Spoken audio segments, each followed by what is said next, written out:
বরাবরের মতো এবারও 2,26,000 কোটি টাকা ঘাটতি বাজেট।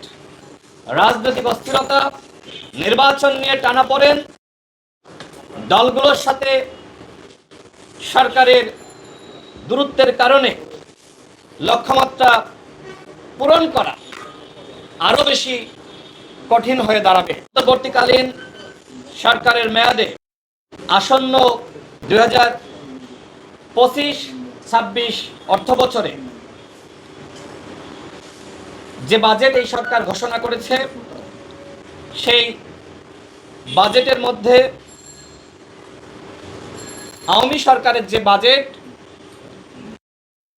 বাজেটেরই ছাপ পরিলক্ষিত হয়েছে। বরাবরের মতো এবারও 2,26,000 কোটি টাকা ঘাটতি বাজেট, যা ব্যাংক ঋণ ও বৈদেশিক অনুদান থেকে পূরণ করা হবে। অর্থাৎ এবারের বাজেটেও বিদেশ নির্ভরতা এনবিআর থেকে 4,99,00,000 কোটি টাকা রাজস্ব আদায়ের লক্ষ্য থাকলেও তা পূরণ হয়নি। গণঅভ্যুত্থান পরবর্তী রাজনৈতিক অস্থিরতা, নির্বাচন নিয়ে টানাপোড়েন, দলগুলোর সাথে সরকারের দূরত্বের কারণে লক্ষ্যমাত্রা পূরণ করা আরও বেশি কঠিন হয়ে দাঁড়াবে।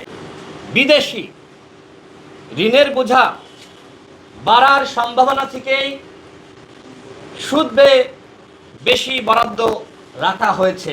বিতর্ক করা, একই সাথে মতামত দেওয়ার সুযোগ ছিল, কিন্তু দুর্ভাগ্যজনকভাবে এইবার এদেশের জনগণ সেই বিতর্ক শোনার সুযোগ থেকে বঞ্চিত হয়েছে। দলগুলো সেভাবে প্রতিক্রিয়া জানায়নি।